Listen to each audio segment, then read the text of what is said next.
Dans le cadre de la visite qu'il effectue dans le royaume du Maroc depuis le 12 octobre, le président de la République Alassane Ouattara a été reçu hier mardi à Rabat par Sa Majesté le roi Mohamed VI. Avec près de 1000 milliards de francs CFA de chiffre d'affaires en 2013, le secteur des télécommunications en Côte d'Ivoire est en plein boom. Le pays veut faire des technologies de l'information et de la communication un secteur qui va porter durablement l'économie ivoirienne. L'ONU réclame des moyens supplémentaires contre l'épidémie à virus Ebola. Le Conseil de sécurité s'est inquiété hier avec des chiffres très alarmistes. L'OMS estime qu'il pourrait avoir entre 5 000 et 10 000 nouveaux cas d'Ebola par semaine à partir de début décembre. Mesdames et messieurs, bienvenue et merci de regarder RTI 1.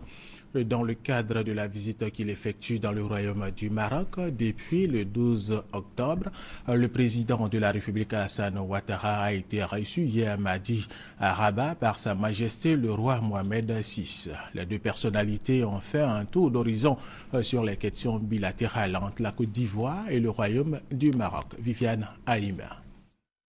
Dans la matinée de ce mardi 14 octobre, le président de la République, Alassane Ouattara, s'est rendu à Rabat, la capitale politique et administrative marocaine, où réside principalement le souverain chérifien, bien qu'il ait des résidences royales dans toutes les villes du Maroc, pour lui exprimer son amitié, son estime et sa gratitude pour le grand intérêt qu'il manifeste pour la Côte d'Ivoire, où il a déjà effectué 2 visites officielles depuis l'avènement au pouvoir du président Alassane Ouattara. Cette gratitude envers le roi Mohamed VI, le chef de l'État ivoirien n'a eu de cesse de l'exprimer depuis son arrivée au Maroc. C'est à bord d'un des avions royaux que le président de la République, Alassane Ouattara, a atterri ce mardi en fin de matinée à l'aéroport de Rabat-Salé. Accueilli par le ministre des Affaires étrangères, Salah Eddine Mezouar. Conduit au palais royal Al-Mour Chouar de Rabat, le président de la République a eu droit aux honneurs militaires rendus par un détachement de la garde royale. Son Altesse royale le roi Mohamed VI, sorti pour accueillir le chef de l'État ivoirien, les deux hommes ont échangé une accolade chaleureuse, signe de l'estime réciproque qu'ils se vouent. C'est dans le cabinet royal que le souverain chérifien s'est retiré avec son hôte, le président de la République Alassane Ouattara et sa délégation, pour un long entretien. Le président de la République n'a pas manqué d'exprimer sa totale satisfaction. Nous avons l'ambition de renforcer cette coopération sud-sud. Et Sa Majesté est tout à fait favorable à cette orientation. Bien évidemment, la Côte d'Ivoire n'a pas encore d'hommes ou de femmes d'affaires d'envergure pour venir investir au Maroc, mais il est tout à fait ouvert à cela. Nous avons également parlé diplomatie, les relations fortes de confiance entre le Maroc et la Côte d'Ivoire, mais également l'Afrique de l'Ouest et le continent africain en général. Et ceci nous a permis de parler des pays qui sont en crise et où des solutions sont envisageables. Nous avons parlé des questions internationales qui nous tiennent à cœur et qui ont un impact certain sur nos pays et sur le continent africain. Je voudrais saisir cette opportunité pour remercier à nouveau Sa Majesté pour l'hospitalité, pour l'accueil. C'est un accueil vraiment fraternel, chaleureux. Mon épouse et moi-même avons eu le très grand honneur également d'avoir la visite de la princesse Lala Selma.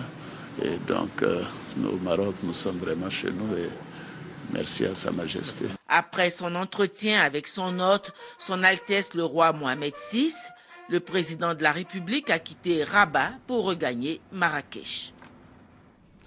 La première dame de Côte d'Ivoire, Madame Dominique Ouattara, est aussi au Maroc. Elle a pris part à Marrakech aux côtés de son Altesse royale la princesse Lala Salma, présidente de la fondation Lala Salma Prévention et Traitement des cancers, et de Madame Bernadette Chirac, présidente de la fondation Hôpitaux de Paris, Hôpitaux de France, à l'inauguration de la maison vie de Marrakech devant permettre d'héberger les patients et leurs familles pendant la période de leur traitement ambulatoire. Viviane Aïmer.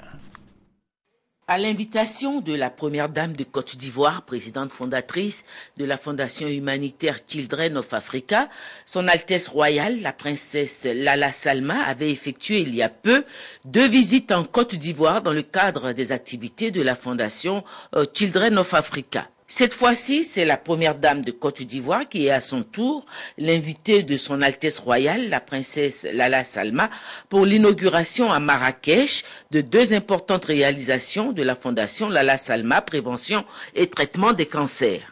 La première de ces réalisations est la maison de vie construite par la fondation Lala Salma, à proximité du CHU Mohamed VI à Marrakech, qui a en son sein un centre d'oncologie pour le traitement des malades du cancer. Cette maison de vie est un centre d'hébergement pour les patients qui ne résident pas dans la ville et qui n'ont pas de moyens suffisants pour assurer leur séjour sur place. Ce projet d'un montant global de 10 milliards de francs a été réalisé par la fondation Lala Salma avec le soutien du roi Mohamed VI et de la fondation des Hôpitaux de Paris, Hôpitaux de France, dont l'ancienne première dame de France Bernadette Chirac est la présidente. Ce centre d'hébergement comprend 22 chambres à 2 lits, une salle de séjour, un réfectoire avec cuisine combinée, une salle de jeu pour enfants, un jardin, une salle de réunion et des bureaux pour l'administration. Sa capacité d'hébergement est de 1450 admissions par an. Une visite des lieux suivie de la signature du livre d'or par la première dame de Côte d'Ivoire, Dominique Ouattara, et par Bernadette Chirac ont marqué l'inauguration de cet ouvrage à but humanitaire. La princesse Lala Salma et ses hôtes, la première dame de Côte d'Ivoire Dominique Ouattara et Bernadette Chirac, se sont ensuite rendus au CHU Mohamed VI pour inaugurer le nouvel appareil de soins que la fondation Lala Salma vient d'offrir au service de radiothérapie. Il s'agit d'un 2e accélérateur linéaire qui vient renforcer le plateau technique existant. Il va permettre de réduire considérablement le temps d'attente avant de pouvoir bénéficier de séances de radiothérapie. Ce don est d'un montant d'un peu plus de 9 milliards de francs. La première dame de Côte d'Ivoire, Dominique Ouattara, qui s'investit depuis plusieurs années dans l'action humanitaire à travers sa fondation Children of Africa, a livré ses sentiments à l'issue de ces 2 visites. J'ai été particulièrement impressionnée par la maison de vie de la fondation de la princesse Lala Salma, son Altesse royale, et cela m'a donné des idées peut-être pour faire la même chose à Abidjan. C'est pour ça que j'avais tenu à la visiter. On a également visité un service d'oncologie au CHU et c'était vraiment très impressionnant. À la tête chacune de sa fondation, les 2 premières dames se sont promis de poursuivre leur collaboration pour le plus grand bénéfice de l'action humanitaire sur le continent africain. Après le Maroc, rendons-nous aux États-Unis d'Amérique où se trouve le Premier ministre Daniel Cablon-Duncan. Il participe aux assemblées annuelles Banque mondiale, Fonds monétaire international. En marge de ces assemblées annuelles, le chef du gouvernement ivoirien a échangé avec le directeur général de Cantor Fitzgerald, une banque d'investissement américaine. Il a aussi eu un entretien avec le président du groupe BNP Paribas. Sylvie Touré est notre envoyé spécial aux États-Unis d'Amérique. Cantor Fitzgerald est un groupe américain de services financiers. Bien connu sur le marché des capitaux et dans le financement de l'immobilier, ce groupe veut mettre son expertise au service de la Côte d'Ivoire, notamment dans le financement des infrastructures et dans la garantie des prêts immobiliers qui pourraient aller jusqu'à 30 ans. C'est de cette offre et de bien d'autres encore que le directeur général de cette banque, qui doit ouvrir à Abidjan, a échangé avec le Premier ministre. Nous avons discuté avec le Premier ministre, ma compagnie Cantor Fitzgerald, comment envoyer les capitaux en Côte d'Ivoire pour aider aux différents projets d'infrastructure et aussi aider à densifier, si vous voulez, la structure financière de la Côte d'Ivoire. Tout comme le groupe Cantor Fitzgerald, BNP Paribas veut accompagner la Côte d'Ivoire. Mais cette fois, la banque déjà présente dans le pays avec 32 agences entend renforcer sa coopération avec une assistance financière plus accrue aux PME. Ce que nous voyons actuellement en Côte d'Ivoire, c'est véritablement un décollage fort de l'économie, une reprise du travail par les PME. Donc nous sommes attachés à deux choses. D'abord, financer mieux en volume, en conditions financières, et puis financer partout sur le territoire. La coopération japonaise, elle, est plus intéressée par le secteur des infrastructures. Des projets sont à l'étude pour doter Abidjan de nouvelles routes. Le vice-président de la JICA, Hiroshi Kato, effectuera dans les prochains mois une visite dans le pays à la demande du gouvernement ivoirien. Revenons en Côte d'Ivoire et parlons de la visite du ministre d'État, ministre de l'Intérieur et de la Sécurité, Ahmed Bakayoko, dans le lot Djibois, c'est dans l'ouest du pays. Le ministre d'État, Ahmed Bakayoko, après avoir rencontré les forces vives de la région, a aussi échangé avec les chefs traditionnels. Il les a invités à œuvrer pour la paix en Côte d'Ivoire. Franck Kouadio. Lakota. Population et chefs coutumiers mobilisés pour accueillir le ministre d'État, ministre de l'Intérieur et de la Sécurité, Ahmed Bakayoko. Occasion particulière, la chefferie a désormais un espace pour les différentes rencontres. Un don de l'ONUCI et après la coupure de rubans symboliques, Ahmed Bakayoko et les têtes couronnées échangent. Motion de remerciement pour la revalorisation de leur statut, détermination à soutenir le président Alassane Ouattara le long de son mandat, et quelques préoccupations, entre autres les questions des routes et autres voies d'accès aux localités alentours. On désengorgerait Lakota. Nous ne cesserons jamais de dire que l'axe Lakota-Sassandra, l'axe Lakota-Fresco et l'axe Lakota-Zikiso doivent être situés. Lakota ne sera pas oublié, dira le ministre Ahmed Bakayoko, mais il faut que tout se regarde dans la même direction. Les chefs de village sont donc invités à servir de relais. Nous allons accompagner votre souhait de lancer un appel à tous les fils, à toutes les filles, pour participer au développement de notre pays. Un message bien perçu et pour matérialiser l'instant, le ministre d'État Ahmed Bakayoko est fait chef suprême du Conseil des chefs d'Ida, nom de baptême. Voici Théodore II. Les conclusions d'une étude sur les registres financières ont été validées hier mardi. Des pistes de solutions ont été proposées pour rendre les registres financiers encore plus dynamiques. Témoin, Noël Ngagno. Les régies financières, douanes, impôts, trésors présentent encore des insuffisances. Par exemple, les insuffisances de capacité, les capacités matérielles, les capacités en termes de ressources humaines, en termes de qualité de ces ressources humaines. Il y a aussi le cadre réglementaire. Par exemple, dans ce cadre réglementaire, il y a quelques absences de contrats de performance.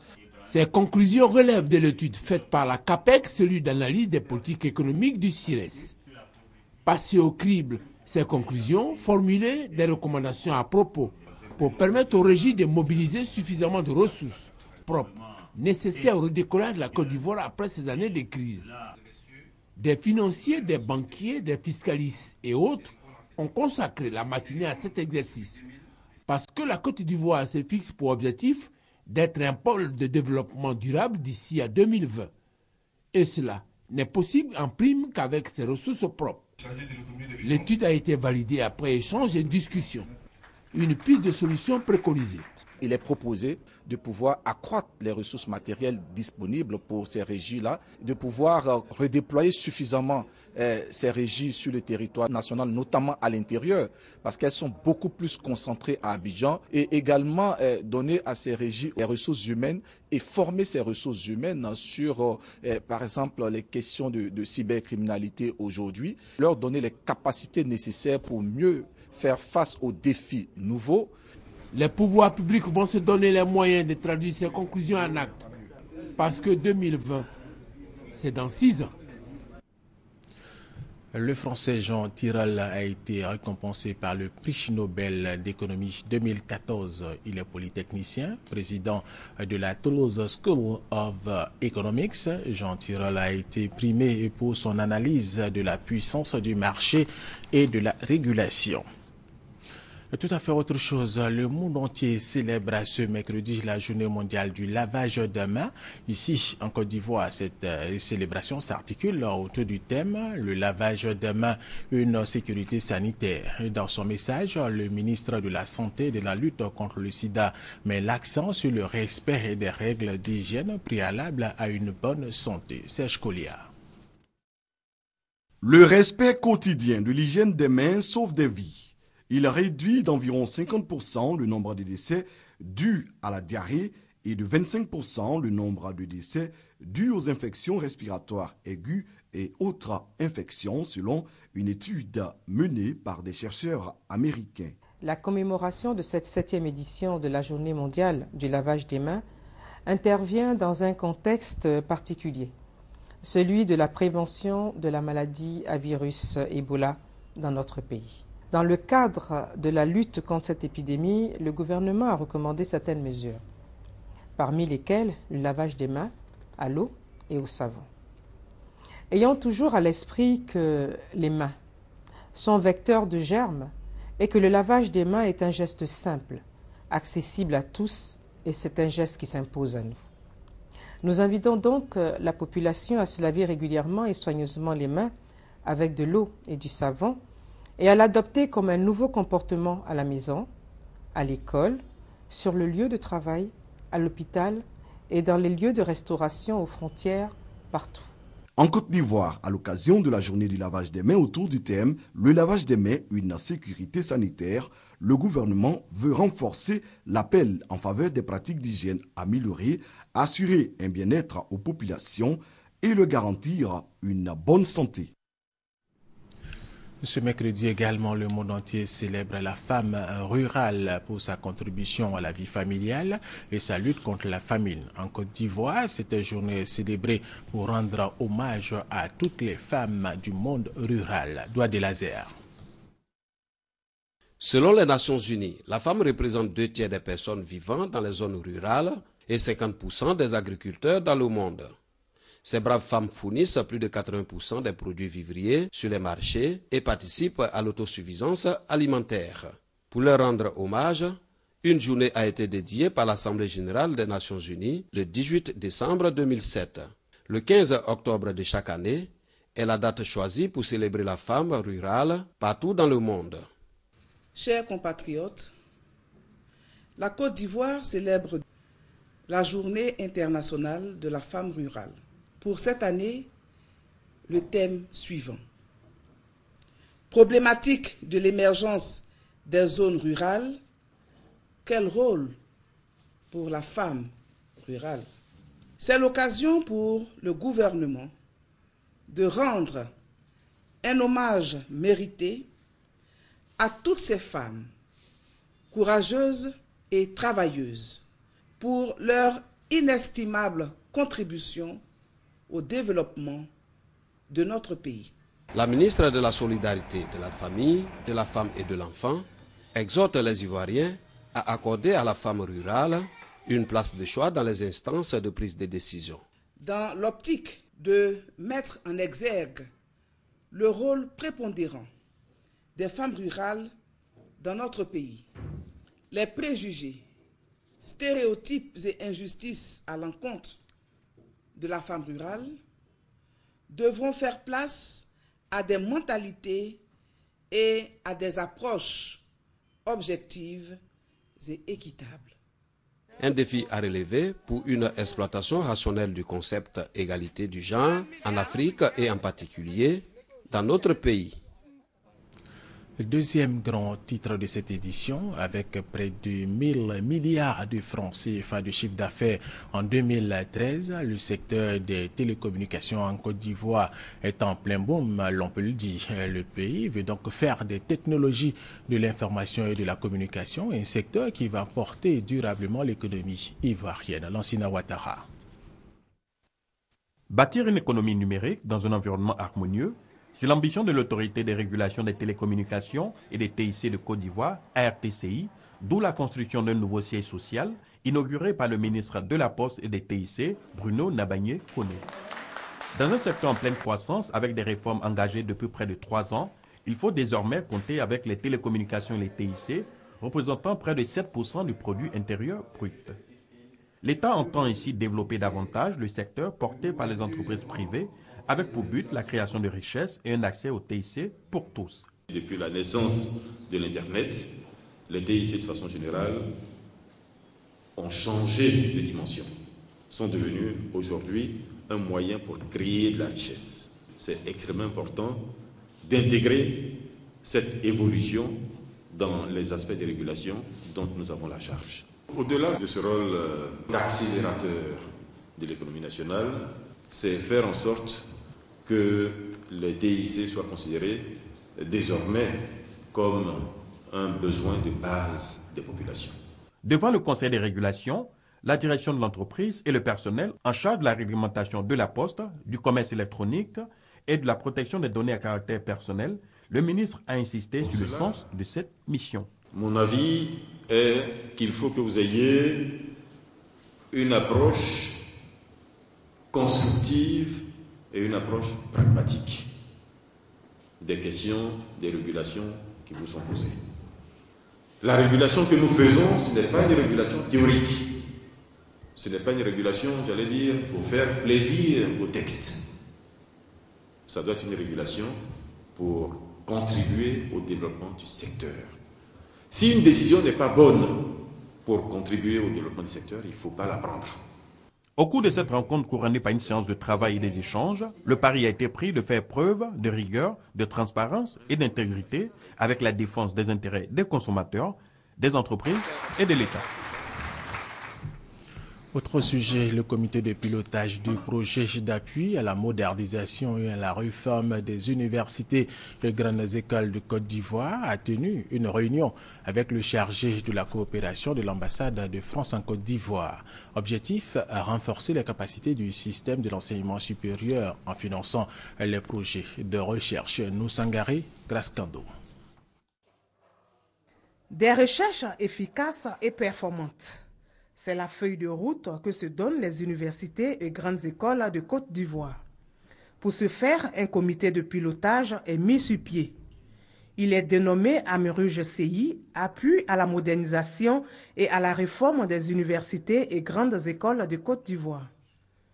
Objectif, créer des conditions propices au développement du système de l'enseignement supérieur et renforcer les capacités des équipes de recherche. La recherche, c'est vraiment le parent pauvre de notre système. Or, sans recherche, nous ne pouvons pas atteindre les objectifs économiques et de développement que nous fixons. Sans recherche, sans une recherche efficace, performante, nous ne pouvons pas atteindre l'émergence. Il nous faut donc une recherche efficace. 10 projets de recherche ont été retenus, notamment dans le domaine de la santé et de la technologie, par le comité de pilotage. Ils seront financés à hauteur de 850 millions de francs CFA.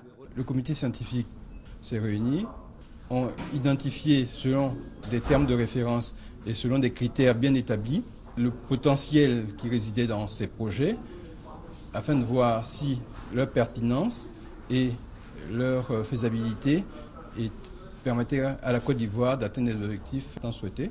Il faut mutualiser les connaissances, les compétences et faire en sorte que les gens qui travaillent sur des sujets semblables dans différentes parties du monde se rencontrent et mettent en commun leurs forces de travail et leurs forces de recherche. Ces projets sont financés dans le cadre du projet CE2, contrat de désendettement développement. Autre information, le conseil régional d'Unzi a procédé à la réhabilitation de 2 bâtiments de 6 classes de l'école primaire publique de Mbayakro. Cette école était dans un état de dégradation très avancé. Coût des travaux, 22 millions de francs CFA. Honorine Anigori.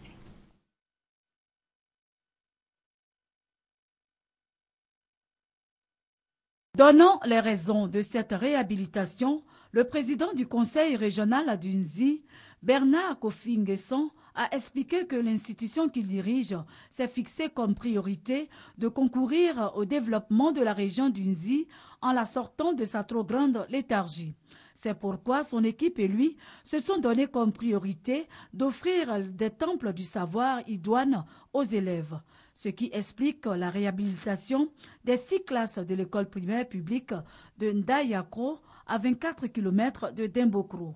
Coût de l'opération, 22 millions de francs CFA. Le président du conseil régional d'Unzi a interpellé les cadres du village à jouer leur partition dans cette Côte d'Ivoire qui se veut émergente à l'horizon 2020.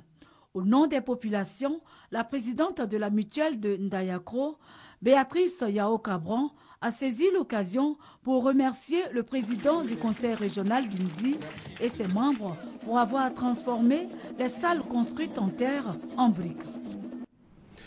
Le mouvement national de soutien à la candidature unique au sein du RHDP, Monasco RHDP, s'implante à Samo dans la sous-préfecture de Bonoa. Ce mouvement s'organise pour la victoire du président de la République Alassane Ouattara à la prochaine élection présidentielle. Candidat unique du RHDP, Hamza Diaby.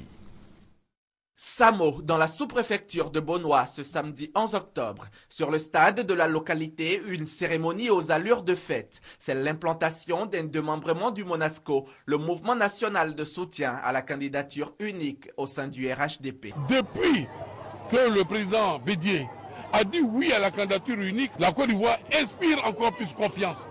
Grâce à ce oui-là et grâce au président Ouattara. Il est donc bon qu'aujourd'hui, que toute la Côte d'Ivoire soutienne la candidature unique qui a été complètement remise entre les mains des Ivoiriens, soit transformée en mandat, en second mandat pour le président Ouattara, en vue de lui permettre d'amener la Côte d'Ivoire à l'émergence en 2020. Aussitôt installée, la section Monasco de Samo se voit déjà confier une mission. Nous donnons des instructions fermes, de nous faire parvenir 3000 adhésions pour les 3 semaines à venir. Et cette mission, Samo compte bien l'accomplir. En moins d'une semaine, nous avons fait 1000 adhésions au Monasco. Dites au président que Samo fera 99%. Dieu, dans sa bonté, quand il veut réaliser une œuvre extraordinaire, il choisit des personnes spéciales pour les accomplir. Et pour nous, le président Alassane Ouattara est celui qui mènera à bien le bonheur du peuple de Côte d'Ivoire. Pour le Monasco, le combat de la candidature unique est gagné. Reste à transformer l'appel de Daoukro en mandat. Voilà ce que devrait être le combat actuel de tous les Ivoiriens, épris de paix et de progrès.